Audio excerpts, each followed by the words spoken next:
चलिए, set theory के इस लेक्चर में हम लोगों को इम्पोर्टेंट सिंबल्स जो क्वेश्चंस में यूज होगा और रिप्रेजेंटेशन ऑफ सेट्स यानी सेट्स को कितने तरीके से रिप्रेजेंट किया जाता है उसके बारे में पढ़ना है। तो सबसे पहला है ई, उल्टा ई। उल्टा ई को देयर एग्जिस्ट के रूप में सिंबल का उपयोग किया जाता है। यह देयर एग्जिस्ट का सिंबल है, डबल डॉट जो है सच डॉट का सिंबल है, या ये जो वर्टिकल लाइन है वो भी जो है सच डॉट का सिंबल है, कॉमा जो है एंड का सिंबल होता है। उल्टा ए जो होता है वह फॉर एवरी या फॉर ऑल के लिए उपयोग किया जाता है। जो ई होता है इसको बिलोंग्स टू के रूप में उपयोग किया जाता है और ई को कट कर दिया जाता है तो डज नॉट बिलोंग्स टू के रूप में उपयोग किया जाता है।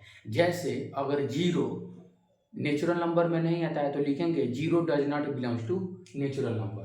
तो इसको कैसे लिखेंगे? Zero does not belongs to set of natural number, यानी जीरो नेचुरल नंबर के सेट में नहीं आता है। अच्छा, लिखना होगा बिलोंग्स टू, तो हम क्या लिख सकते हैं? लिख सकते हैं कि five belongs to natural number. 5 जो है नेचुरल नंबर में आता है, इसका उपयोग कर दिया। अब देखिए,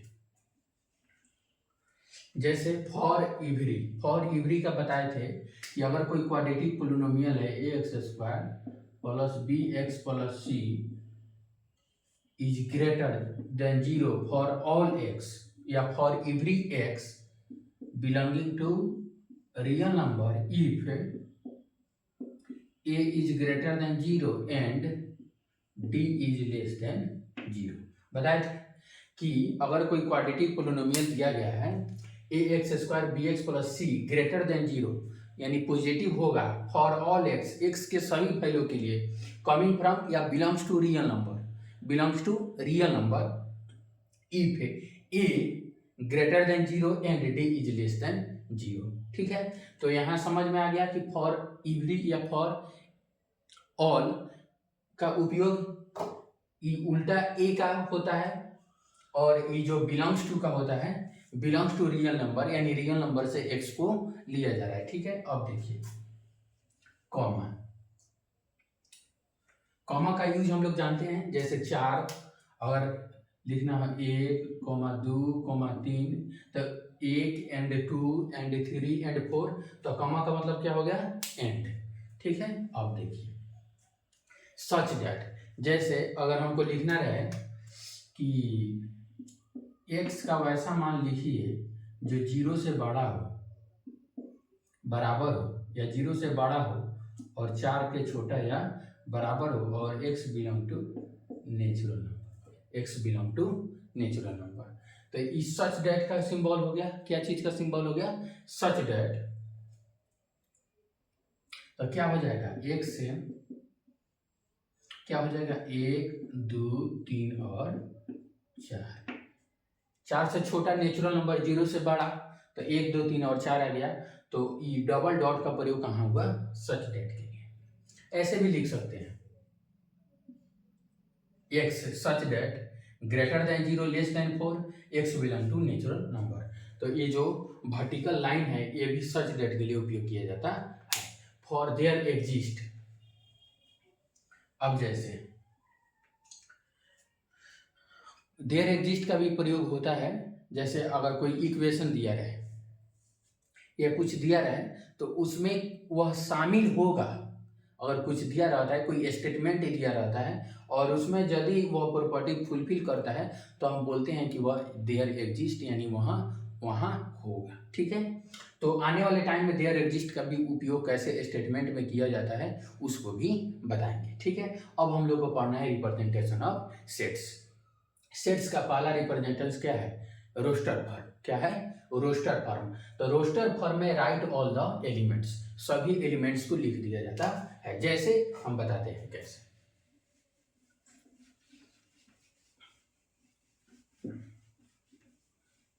जैसे उदाहरण के लिए यदि बोला जाए कि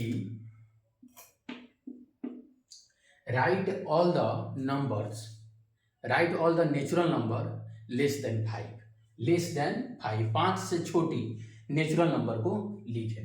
तो क्या हो जाएगा, रोस्टर फॉर्म में डायरेक्ट 1 2 3 4, 5 से छोटी लिखना था, 5 के बराबर भी नहीं लिखना था, और नेचुरल नंबर लिखना था। तो natural number is starting from 1 और लेस देन 5 था, तो विल बी इन डाउन 4, ठीक। तो 1 2 3 और 4, ठीक है। अब देखिए सेट बिल्डर पर elements are directly not visible. इसमें फॉर एग्जांपल ए एक सेट है, उसमें एक्स टाइप के element such that property satisfy by x, जो एक्स के द्वारा प्रॉपर्टी सेटिस्फाई किया जाता है वैसे। जैसे अब देखिए इसी को सेट बिल्डर फॉर्म में कैसे लिखेंगे, इसी को ए एक सेट हो गया।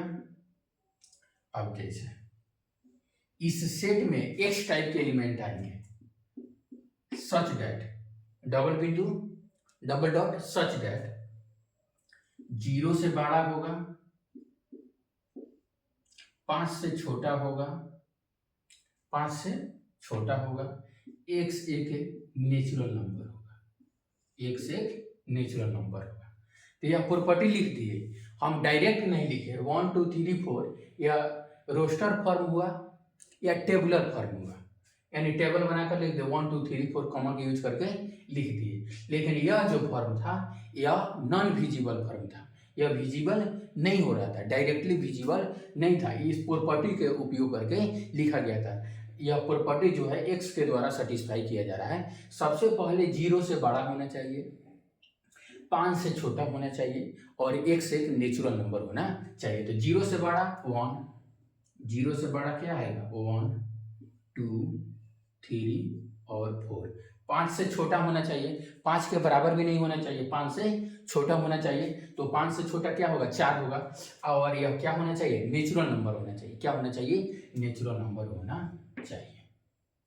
तो यह सेट बिल्डर फॉर्म हो गया। इसमें क्या हुआ प्रॉपर्टी को हम लिखे किसके द्वारा, that property satisfy the x, यानी एक्स के द्वारा जो प्रॉपर्टी सेटिस्फाई किया जाता है उस प्रॉपर्टी को लिखा जाता है।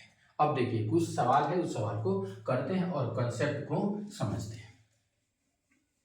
पहला सवाल है convert the following into roster form. ये सभी जो दिए गए हैं उनको रोस्टर फॉर्म में लिखना है। कैसे, जैसे सवाल नंबर 1, ए एक सेट है और इस सेट में एक्स टाइप के एलिमेंट आ रहे हैं such that X square is less than और equal to 9, X square is less than और equal to 9, X belong to integers, X belong to integers. यानी कौन कौन ऐसे इंटीजर्स हैं जिनका वर्ग करने पर, जिनका स्क्वायर करने पर या तो 9 आएगा या तो 9 के बराबर, 9 से छोटा आएगा या 9 के बराबर आएगा। तो चलिए देखते हैं। अगर 4 लेते हैं तो 4 का स्क्वायर 16 होता है, वो 9 से बड़ा होता है। 3 लेंगे तो +3 -3 +2 -2 +1 -1 और 0 और 0। 0 भी क्या है एक इंटीजर है, but 0 is neither positive nor negative integers, but 0 is also a integer.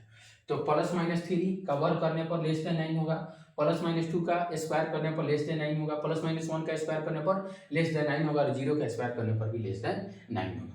अब एक अच्छा सवाल नंबर 2, यह बहुत ही अच्छा सवाल है। कौन, सवाल नंबर बी। क्या है, बी सेट है और इस सेट में अल्फा टाइप के एलिमेंट आ रहे हैं, और ये अल्फा टाइप के एलिमेंट इस प्रकार हैं सच दैट कि alpha is equal to 3 - n बटा n+2। यह ग्रेटर देन 0 होना चाहिए। क्या होना चाहिए, अल्फा इज ग्रेटर देन 0, यानी यह 0 से बड़ा होना चाहिए, और n जो है एक नेचुरल नंबर होना चाहिए, n एक होल नंबर होना चाहिए। n क्या होना चाहिए, एक होल नंबर होना चाहिए। प्रॉपर्टी के द्वारा लिख लिए, इसमें विजिबल नहीं हो रहा है, ठीक है।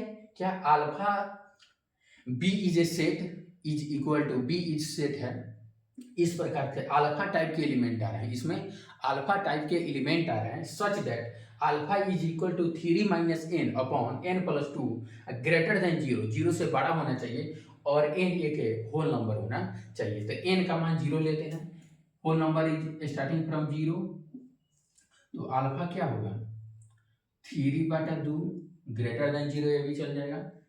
एन 1 लेते हैं तो अल्फा क्या होगा 3 माइनस 1 2, 2/3।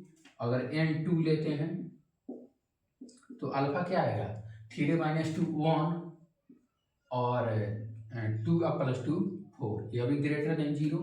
अल्फा अगर 3 लेते हैं तो क्या होगा 3 में से 3 गया 0/5, तो यह क्या होगा नहीं आएगा, जीरो हो जाएगा। यहाँ है ग्रेटर देन जीरो, यह भी सिलेक्टेड, यह भी सिलेक्टेड और ये भी सिलेक्टेड।